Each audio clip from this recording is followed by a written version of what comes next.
There we go, everybody. 10, 9, 8, 7, 6. در دقایق اخیر خبرگزاری‌های ایران به نقل از پزشکی قانونی گزارش کردند که بر پیکر مهسا امینی نشانی از ضرب و جرح و کوفتگی دیده نشده و او در سال 86 جراحی مغز داشته، اما پدر او روایت دیگری دارد. برگشت جرقه آتش اعتراضاتی شد که موجودیت جمهوری اسلامی را به لرزه انداخت. نام و عکسش نمادی شد برای اعتراض علیه بیش از 40 سال سرکوب زنان توسط جمهوری اسلامی.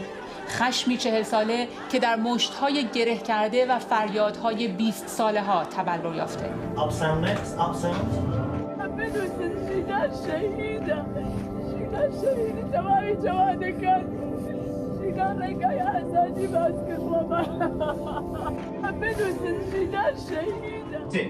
پدر مهسا امینی روی خط تلفن با ماست. آقای امینی، تسلیت بهتون میگم از دست دادن دخترتون رو. خوش آمدید به برنامه. ابتدا میخوام بدونم که نظر شما راجع به این بیانیه چیه؟ میگن که پزشکی قانونی گفته که دختر شما کتک نخورده و در گذشته جراحی مغز کرده.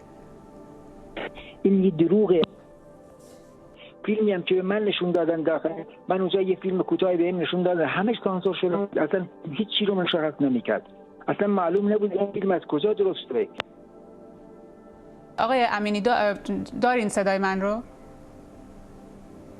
به چی بگم؟ آقای امینی، صداتون رو یه لحظه از دست دادیم. فکر می‌کنین چی شده دقیقاً؟ شما خودتون فکر می‌کنین چه اتفاقی افتاد دقیقاً؟ من میگم دختر من Give me a thumbs up, Rana, that you can hear.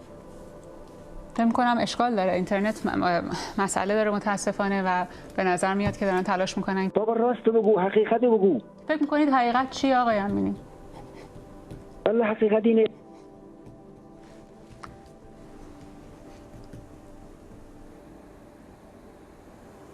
Thank you very much, everybody. Thank you. Lovely, good stuff. Well done, Especially for this video, yes.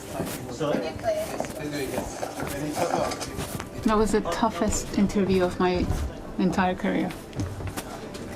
We didn't know that we were going to get him. I had no idea that we might get him.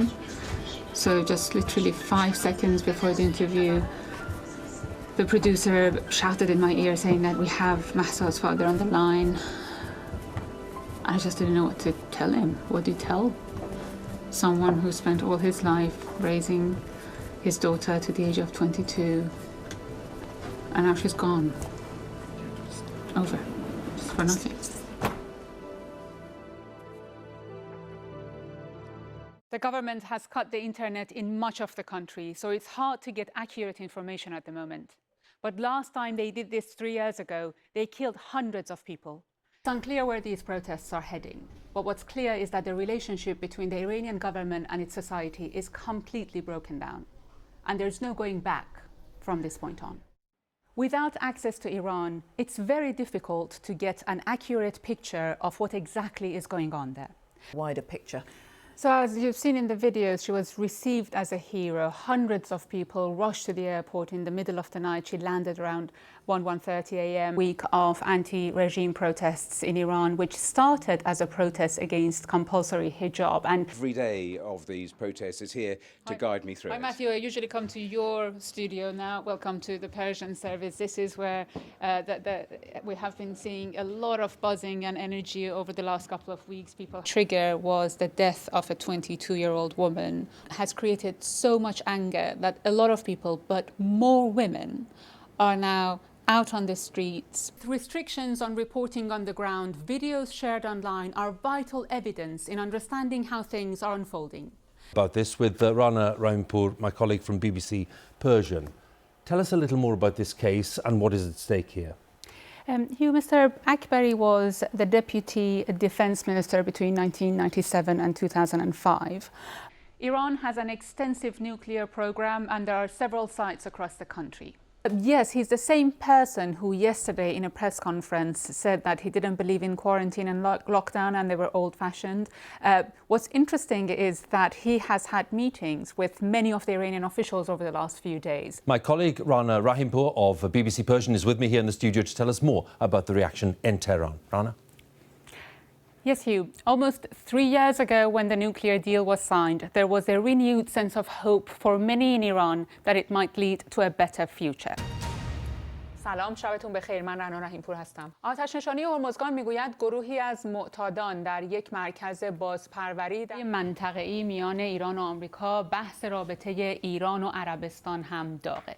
Rahimpour is one of its presenters. There is appetite for change. گزارش خبرگزاری فارس محمد جواد ظریف وزیر خارجه ایران دقایق پیش اعلام کرد که استعفا رو هم مثل شب‌های گذشته 6 شب گذشته مجبوره که در یک خرابه He just got off the phone with his smuggler. They are planning to get on a van tomorrow, but it's a huge risk. There are mixed reactions to both speeches. They were large in size but limited to urban areas of the country like the capital Tehran. Conflicting views about social freedom among Iran's political establishment. At the very top, Supreme Leader Ali Khamenei. تنش بین ایران و آمریکا ادامه دارد، اما یا کشوری می‌تواند نقش میانجی را بر عهده بگیرد. To expect him to be able to release political prisoners overnight, I think the guy is still surprised that he's the president. Let's give him a few nights maybe. Thank you both very much. Thank you. Now tomorrow morning